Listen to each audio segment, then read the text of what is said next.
Hello ನಮಸ್ಕಾರ. ನಾವಿವತ್ತು YouTube ಚಾನಲಲ್ಲಿ ಒಂದು ಬಾಷ್ ಕಾರ್ಡ್ಲೆಸ್ ಡ್ರಿಲ್ಲಿಂಗ್ ಮಷಿನ್ನ ಅನ್ಬಾಕ್ಸಿಂಗ್ ಮಾಡ್ತಾ ಇದ್ದೀವಿ. ಈಗ ನೋಡ್ತಾ ಇದ್ದೀರಾ ನೀವು, ಇದು ಕಾರ್ಡ್ಲೆಸ್ ಡ್ರಿಲ್ಲಿಂಗ್ ಮಷಿನ್. ಇದರಲ್ಲಿ ಫ್ಯೂಚರ್ಸ್ ಎರಡಿದೆ. ಒಂದು ಇಂಪ್ಯಾಕ್ಟ್ ಡ್ರಿಲ್ ಮಷಿನ್. ಈ ಬಾಕ್ಸ್ನ ಅನ್ಬಾಕ್ಸಿಂಗ್ ಮಾಡೋಣ, ಯಾವ ಥರ ಇದೆ ಅಂತ ನೋಡೋಣ. ಬಾಕ್ಸ್ ಓಪನ್ ಮಾಡಿದ ತಕ್ಷಣ ನಮಗೆ ಸಿಗೋದು ಒಂದು ಮ್ಯಾನ್ಯಲ್ ಬಾಕ್ಸ್ ಸಿಗ್ತಿತ್ತು, ಅದೆಲ್ಲ ತೆಗೆದಿಟ್ಟಿದ್ದೇನೆ. ಈಗ ಎರಡನೇ ರಿವ್ಯೂ ಮಾಡೋಕ್ಕಂತಂದೇ ಇದು ಮಾಡ್ತಿದ್ದೇನೆ. ಈಗ ನೋಡ್ಬೋದು ಡ್ರಿಲ್ಲಿಂಗ್ ಮಷಿನ್ಸ್. ಇದು ಕಾರ್ಡ್ಲೆಸ್ ಡ್ರಿಲ್ಲಿಂಗ್ ಮಷಿನ್. ಇದು ಬಂದುಬಿಟ್ಟು ಮಾಡಲ್ ಬಂದುಬಿಟ್ಟು GSP LI 185 LI 601 JK3 180. ಇದರ ವೋಲ್ಟೇಜ್ ಬಂದುಬಿಟ್ಟು 18 volt and 0 ohms. 13 mm machine check ಬಂದುಬಿಟ್ಟು 13 mm ಇರುತ್ತೆ. ಇದು ಬಂದುಬಿಟ್ಟು ಮಲೇಷ್ಯಾದಲ್ಲಿ ರೆಡಿಗಿರುತ್ತೆ. ಇದರ RPM ನೋಡಿಬಿಟ್ಟು 500ಇಂದ 1900 ಪರ್ ಮಿನಿಟ್ ರೊಟೇಷನ್ ಆಗುತ್ತೆ. ಓಕೆ, ಇದರ ಬ್ಯಾಟ್ರಿ ಕೆಪಾಸಿಟಿ ನೋಡೋ ಹಾಗೆ ನಾವು ನೋಡ್ಬೋದು. ಇಲ್ಲಿ AMP share Bosch powered by ಬಂದಿರುತ್ತೆ. ಇದ್ರ ಬಂದ್ಬಿಟ್ಟು 18 volt 2.0 AH Lyon battery use ಮಾಡಿರ್ತಾರೆ ಇದನ್ನ. ಓಕೆ, ಮಷಿನ್ ನೋಡ್ಬೋದು ಯಾವ ಥರ ಇದೆ ಅಂತ.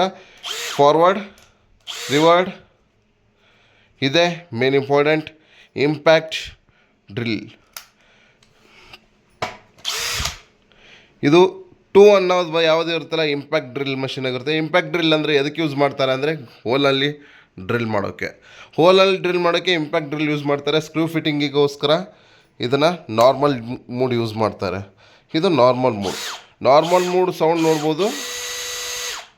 ಅದೇ ಇಂಪ್ಯಾಕ್ಟ್ ಡ್ರಿಲ್ ಸೌಂಡ್ ನೋಡ್ಬೋದು. ಕಟ್ ಸೌಂಡ್ ಬರುತ್ತಲ್ಲ, ಅದು ಇಂಪ್ಯಾಕ್ಟ್ ಡ್ರಿಲ್. ನೀವು ಇಲ್ಲಿ ಡ್ರಿಲ್ ಸೆಟ್ ಮಾಡೋದಾದರೆ ಈ ಎರೋ ಮಾರ್ಕ್ ನೋಡಿಕೊಂಡು ಇಂಪ್ಯಾಕ್ಟ್ ಡ್ರಿಲ್ನ ಮಾಡೋದಿತ್ತಂದರೆ ಇದನ್ನು ಸೆಟ್ ಮಾಡಬೇಕು. ನಾರ್ಮಲ್ ಸ್ಕ್ರೂ ತಿರ್ಬೋದಿತ್ತಂದರೆ ಇದನ್ನು ಸ್ಕ್ರೂ ಮಾಡಬೇಕು. ಇಲ್ಲ ವುಡನ್ಗೆ ಇದನ್ನು ಮಾಡ್ತಿದ್ರೆ, ಸ್ಟೀಲ್ಗೆ ಇದನ್ನು ಮಾಡ್ತಿದ್ರೆ, ಡ್ರಿಲ್ ಹೊಡಿತಿದ್ದರೆ ಇದನ್ನು ಮಾಡಬೇಕು. ನೀವು ಜಸ್ಟ್ ಸ್ಕ್ರೂ ಫಿಟ್ ಮಾಡೋರಿದ್ರೆ ಜಸ್ಟ್ ಇದನ್ನು ಸೆಟ್ ಮಾಡಬೇಕು. ಇನ್ನು ಇಲ್ಲಿಂದ ಇಲ್ಲಿದೆ ನಿಮಗೆ ಇಲ್ಲಿ ನೋಡ್ಬೋದು 21ಇಂದ 20 ತನಕ ನಿಮ್ಮ ಇದ್ರದ್ದು ಚೆಕ್ ಸೆಟ್ ಇರುತ್ತೆ. ಸ್ಕ್ರೂ ಫಿಟ್ ಮಾಡೋದಾದರೆ ಈಸಿ ಇದೆ, ತೋರಿಸ್ತೀನಿ. ಇದಕ್ಕಿಂತ ಮುಂಚೆ ಇನ್ನೂ ಏನೇನಿದೆ ಅಂತ ನೋಡೋಣ. ನಮ್ಮ ಜೊತೆ ಇದು ಬಂದಿರೋದು ಇದೊಂದು ಸ್ಕ್ರೂ ಬಿಟ್ಸ್ ಕೊಟ್ಟಿದ್ದಾರೆ, ಬಾಷ್ ಕಂಪ್ನಿಯ ಸ್ಕ್ರೂ ಬಿಟ್ಸ್. ಇದು ಯಾವುದೇ ಥರದ ಪೇಡ್ ಪ್ರಮೋಷನ್ ಅಲ್ಲ, ಇದು ನಾರ್ಮಲ್ ವಿಡಿಯೋ. ಓಕೆ, ಇಲ್ಲಿ ನೋಡ್ಬೋದು ನೀವು, ಇದರಲ್ಲಿ 4 ವುಡ್ ಬೀಟ್ ಇದೆ, 4 ಕಾಂಕ್ರೀಟ್ ಬೀಟ್ ಇದೆ, 4 ಸ್ಟೀಲ್ ಬೀಟ್ ಇದೆ, ಅಂದರೆ ಕಾಂಕ್ರೀಟ್ಗೆ ಡ್ರಿಲ್ ಹೊಡೆಯೋದು.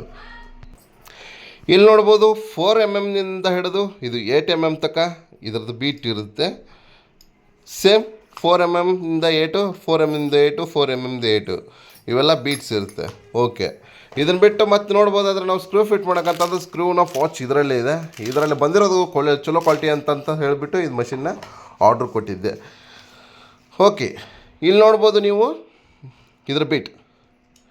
ನಾವು ಈ ಥರದ ಬೀಟ್ಗಳನ್ನು ನೋಡ್ಬೋದು ಇಲ್ಲಿ. ಓಕೆ, ಈ ಬೀಟ್ನ ಇಲ್ಲಿ ಹಾಕೋದು.